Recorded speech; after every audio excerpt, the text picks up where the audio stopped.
Bom dia!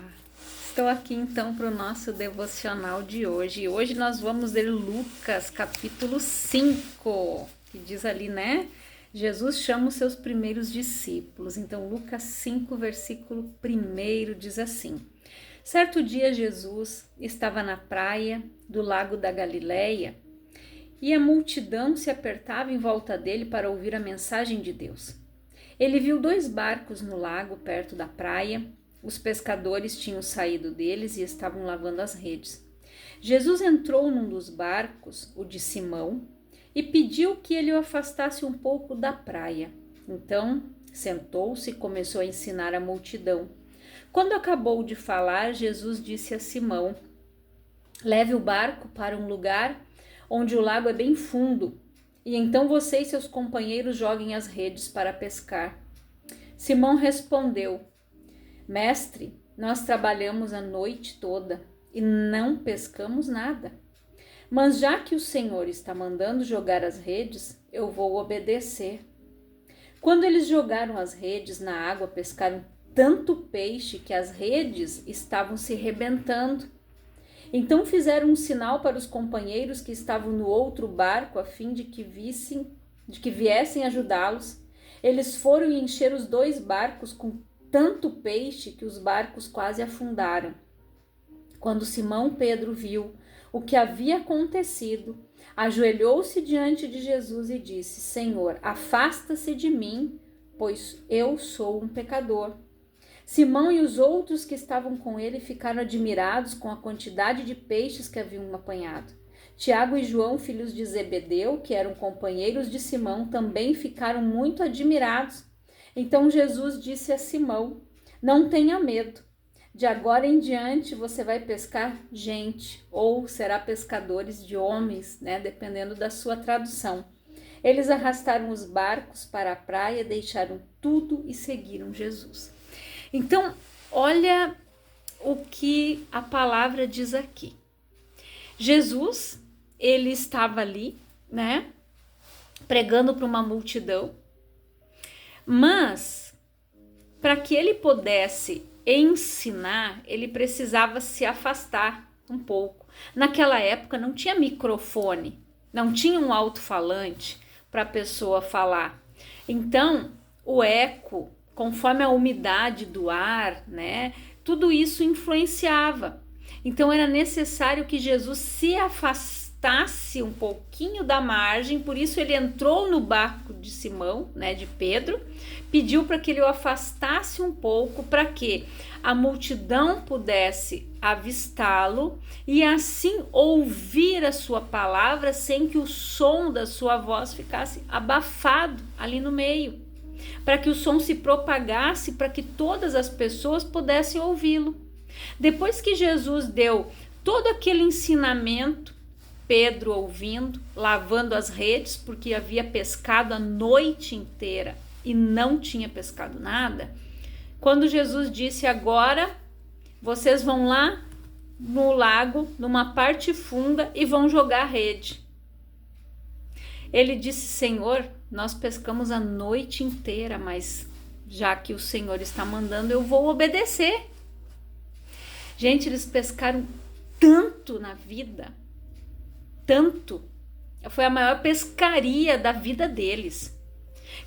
Aquilo que eles pescaram quase arrebentaram as redes, eles não conseguiam levar em um só barco, os outros tiveram que auxiliá-los. Então, para você ver que quando Jesus entra no barco da nossa vida, no barco do nosso ser, a nossa casa, ela é alcançada. As pessoas que estão ao nosso redor são alcançadas, são participantes da graça, do milagre, da presença do Senhor que está na nossa vida. Pedro, quando viu aquilo, ele se ajoelhou e disse: afasta de mim, porque eu sou um homem pecador, Senhor. E quando Jesus chamou eles para pescarem homens, eles abandonaram tudo, eles não pensaram 2 vezes, eles largaram tudo e foram seguir Jesus. Então nós precisamos entender que nós precisamos, gente, estar com os nossos ouvidos atentos para ouvir a voz do Senhor, ter a sensibilidade. Eu não posso recolher as redes antes do tempo.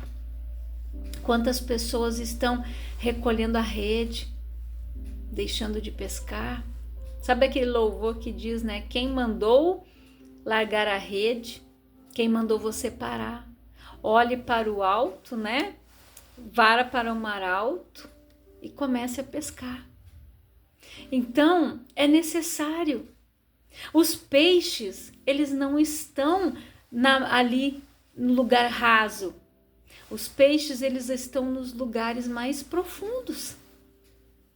Por isso que nós precisamos ter a profundidade, a intimidade com Jesus. Quando Pedro disse ali, nós pescamos a noite inteira. Você já pensou? Cansado, a noite inteira pescando, não pescaram nada, eles estavam lavando as redes.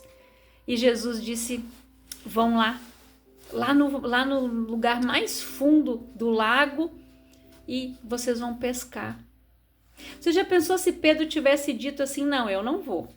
Vão vocês se vocês quiserem, eu tô cansado, eu já pesquei a noite inteira, ou melhor, tentei pescar a noite inteira e não consegui. Ele teria perdido a bênção e teria deixado de viver um dos maiores milagres da vida dele. E quantas pessoas dão desculpa? Quando Jesus diz, vai lá, de novo, vem, é por aqui. Não, Senhor, eu não vou, não. Ah, não, por aí eu não vou mais, não. Não, Deus, não, eu já cansei. Quantas pessoas têm parado? Quantas pessoas têm deixado de pescar? Têm recolhido os remos? Têm guardado a rede? Quantas pessoas estão deixando de sonhar? Deixam de viver o melhor de Deus para suas vidas porque não querem obedecer. Essa linguagem aqui, linguagem de hoje, me chamou muito a atenção quando Pedro disse ali, mestre, nós trabalhamos a noite toda e não pescamos nada. Mas, já que o Senhor está mandando jogar as redes, eu vou obedecer. Então, quando Jesus te dá uma ordem, obedeça. Quando Deus te disser faça, faça. Se Ele disser não, é não. De Deus nós vamos ouvir um sim ou um não. Nunca nós vamos ouvir talvez eu te abençoe. Será? Não, se você merecer, não. Deus, Ele só vai dizer para nós sim ou não. Porque a palavra diz que o nosso proceder deve ser sim, sim e não, não. O que passa disso é procedência maligna. Então, se eu deixar dúvida entrar no meu coração, eu não vou viver o milagre. Se eu começar, mas será que é a vontade de Deus? Será que é a resposta de Deus? Não. Não existe será. Ou é ou não é. Você tem que pedir, Senhor, me mostre. É a resposta que o Senhor está me dando. É a direção que é para eu seguir, que é para eu tomar. É essa escolha que é para eu fazer. E Deus vai te dizer, é, não é. É só isso que você vai ouvir do Senhor. O que passa disso, gente, é procedência maligna. Satanás vai tentar colocar dúvida no teu coração. Satanás vai tentar colocar medo no teu coração, incerteza, insegurança, para fazer você perder a bênção. Porque a palavra diz o homem inconstante. Não espere este receber algo de Deus, porque ele não vai receber. A pessoa inconstante, gente, que ela não sabe o que ela quer. Tem pessoas que ora, ela está cheia de fé, determinada, porque eu vou fazer isso, daqui a pouco não. Isso não é bem assim, eu pensei melhor, isso não é para mim não, acho que vamos deixar quieto. É inconstante. Nessa inconstância, Deus não age. Se Pedro tivesse agido com inconstância aqui, ele não teria vivido o milagre e ele não teria sido chamado por Jesus. Jesus, ele conhece o nosso coração. Ali a fé do Pedro e dos demais, mas principalmente a fé de Pedro, foi provada. Quando ele disse, vai lá no fundo do rio, lá do lago, e joga a tua rede, Pedro, de novo. Ele disse, mestre, eu pesquei a noite toda, não peguei nada, mas já que o Senhor está mandando, eu vou obedecer. De repente você está assim, na mesma situação que o Pedro estava, jogando a rede, não pesca nada, lava, guarda, joga de novo. Às vezes está ali pensando, vou tentar só mais uma vez. Isso não é mais para mim, não, eu desisto. Se o Pedro tivesse pensado assim, ele não teria sido discípulo de Jesus. Pedro, ele tinha muitos defeitos como eu e como você. Pedro, às vezes ele se irava. Pedro, ele era meio rebelde, né? Meio impulsivo, muitas vezes, agia na compulsividade, cortou a orelha do Malcos lá. Jesus foi lá e disse, não é assim, Pedro. Juntou a orelha do homem, botou de volta no lugar. Por quê? Mas Pedro precisava ser trabalhado.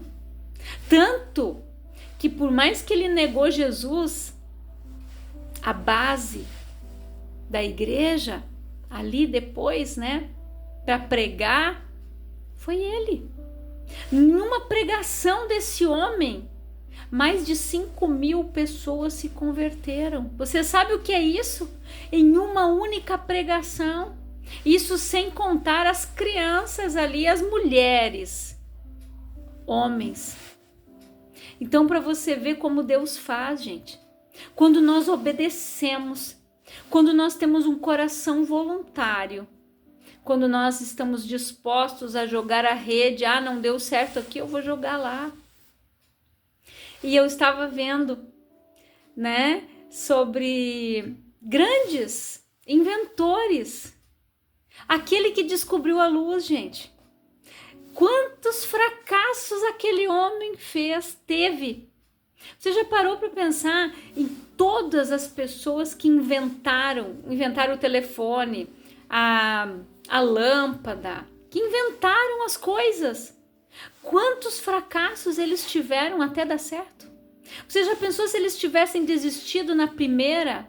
Hoje nós não teríamos celular, telefone, computador. Nós não teríamos nada disso. Não teríamos a luz elétrica. Se aquelas pessoas lá atrás, gente, tivessem desistido, desanimado, vocês acham que na primeira eles acertaram? Não. Quantas fórmulas, quantos estudos, não deu aqui, o que eu errei aqui, então eu vou tentar desse jeito. Não deu assim, vou para o outro. Porque é assim. Eu estava assistindo uma aula sobre, né, empreendedorismo. E eles estavam falando sobre a parte da influência digital. Mas o que me chamou a atenção naquela aula é que eles disseram que todos nós somos influenciadores. Pedro ali, ele influenciou outros. Através do ato de Pedro, pela obediência dele, os 2 filhos ali de Zebedeu, né? Tiago e João, que participaram, ficaram admirados com aquilo, foram junto. Numa pegada só, Jesus já fez 3 discípulos. Por quê? Pela atitude de Pedro. Porque se Pedro tivesse dito, eu não. Tô fora, Senhor, chama outro aí para ir lá jogar a rede. Eu não vou mais, eu já joguei, já pesquei, não pesquei nada, não vou mais lá não. Gente, pessoas frustradas agem assim. Pessoas que não têm o ânimo de prosseguir, pessoas que procrastinam as coisas nas suas vidas, agem assim. Eu não vou. Eu já fui. Não. As pessoas que vão adiando, pessoas que vão deixando. Se Pedro tivesse dito isso para Jesus, ele teria perdido a bênção e não teria alcançado esses 2. Olha os pescadores, os amigos de Pedro, os companheiros de pesca, todos aqueles homens foram abençoados, porque de repente eles estavam que nem Pedro. Eles pescaram junto com ele lá a noite toda e não pegaram nada. Ou de repente eles pensaram, vamos descansar um pouco, agora nós vamos voltar novamente a pescar, porque eles já estavam lá, né? Porque ele teve que chamar eles para ir até ali onde ele estava. Então, para você ver que no momento em que nós obedecemos, seguimos a direção de Deus e nós lançamos a rede no lugar certo, nós prosperamos, nós pescamos aquilo que é para a gente pescar. Nós somos participantes daquele milagre que é para a gente participar. Quantas pessoas recolhem a rede? Quantas pessoas muitas vezes desistem de um familiar? Esse aí não tem mais jeito. Não, esse aí esquece. Esse aí, ó, larguei de mão. É, gente. Só que quando você larga de mão, então deixa na mão de Deus. Porque se você simplesmente jogar a deriva, quem vai abraçar a causa é Satanás. E muito feliz que você desistiu, porque a palavra diz que aquele que não cuida dos seus é pior do que o incrédulo que negou a fé. É muito forte isso. Então, se você está pensando em desistir da tua casa, em desistir de orar pela tua família por algo que aconteceu, não faça isso não. Josué, ele disse: eu não sei vocês, mas eu e a minha casa serviremos ao Senhor. Por mais difícil que era, gente, as circunstâncias naquele momento. Povo rebelde. Moisés já tinha enfrentado muitas adversidades e Deus chamou ele. Mas Josué deu a letra para o povo. Eu não sei vocês, mas eu e a minha casa serviremos ao Senhor. É isso que você tem que fazer, Senhor, é eu e a minha casa. Aqui o diabo não tem mais vez, não. Aqui o capeta não tem vez, não. Eu nunca esqueci de um testemunho um dia que eu ouvi, onde o pastor contava que antes de começar o culto, né, eles colhiam testemunhos das pessoas. E um senhor, ele disse: alguém tem um testemunho para dar? Aquele homem levantou a mão, um obreiro foi com o microfone até ele. E ele começou a contar o testemunho dele. Ele disse que ele era uma pessoa que ele bebia, ele traía a esposa dele, ele jogava. Quando chegava o dia do pagamento, né, que a gente chama ali, o dia dele receber o salário dele do mês, ele chegava em casa muitas vezes sem nada. E a esposa chegava bêbado. Ele disse que ele exigia o que comer, às vezes, e ela já tinha encontrado Jesus. Ele disse que ele escolhia o que comer, às vezes ela já tinha feito comida, ele dizia que não queria, ele jogava nela, ela não falava nada, ela ficava quieta, calada, até que aquele homem passou um tempo. Ele disse: a minha esposa orou por mim mais de 10 anos. A minha esposa ficou nessa luta. E ele chorava, gente, ele chorava, ele dizia assim: se ela tivesse desistido de mim, eu não estaria aqui hoje, eu não estaria aqui mais, eu já estaria morto. E ele disse: ela tinha todos os motivos para me deixar, porque eu deixava faltar as coisas em casa, eu traía ela, eu fazia horrores. Ele disse: mas se ela não tivesse o verdadeiro amor de Cristo no coração dela, se ela não tivesse olhado para mim com o mesmo amor que Jesus olhou um dia para ela, eu não estaria aqui hoje. Aí quando o pastor perguntou: irmão, o senhor deixa um recado, quer deixar? Eu quero. Ele disse: esposas, não deixe de orar pelos seus maridos, porque se a minha esposa tivesse deixado de orar por mim, e ela tinha direito, pela palavra ela tinha direito, ela podia ter me deixado, mas ela não me deixou. Ela continuou orando por mim, investindo em mim, crendo que Deus ia fazer um milagre, e hoje eu estou aqui. Então, gente, para você ver que as coisas não acontecem do dia para a noite. Também não estou dizendo que você deve, passar pelo mesmo que essa irmã passou, mas foi a situação de vida dela. Então você imagina a situação em que ela estava quando Jesus encontrou ela. Ela se sentiu amada. Jesus deu uma vida nova para ela. Ela olhou para o esposo e pensou: eu quero que ele viva isso também. Ela poderia ter deixado aquele homem, poderia. Ela tinha todos os motivos, as razões, e ainda tinha a Bíblia que estava amparando ela legalmente, se ela quisesse. A palavra, ela era amparada. Mas ela não quis chutar o balde. Ela ficou ali o tempo todo orando até que ela ganhou aquela alma para Cristo. Nós precisamos ter, gente, o amor de Deus no nosso coração. Porque a palavra diz que o amor tudo sofre, espera, crê, suporta. Se nós tivermos o verdadeiro amor no nosso coração, nós vamos olhar para o nosso cônjuge, nós vamos olhar para os nossos filhos, nós vamos olhar para sogro, sogra, cunhado, cunhada, enfim, colegas de trabalho, vizinhos. Nós vamos olhar para eles da mesma forma que um dia Jesus olhou para nós, sem nos julgar, nos acolheu. Jesus, ele abomina o pecado, mas ele ama o pecador. Nós também fomos e também pecamos, erramos, tropeçamos em muitas coisas todos os dias, como diz a palavra. Mas nós precisamos viver o algo novo. Nós precisamos jogar a rede no lugar certo, não recolher antes. Nós precisamos ser pacientes. Nós precisamos, gente, exercer o fruto do Espírito por completo, desenvolvê-lo na nossa vida. Que você reflita nesta palavra. Se você já recolheu a tua rede, está na hora de você voltar a pescar.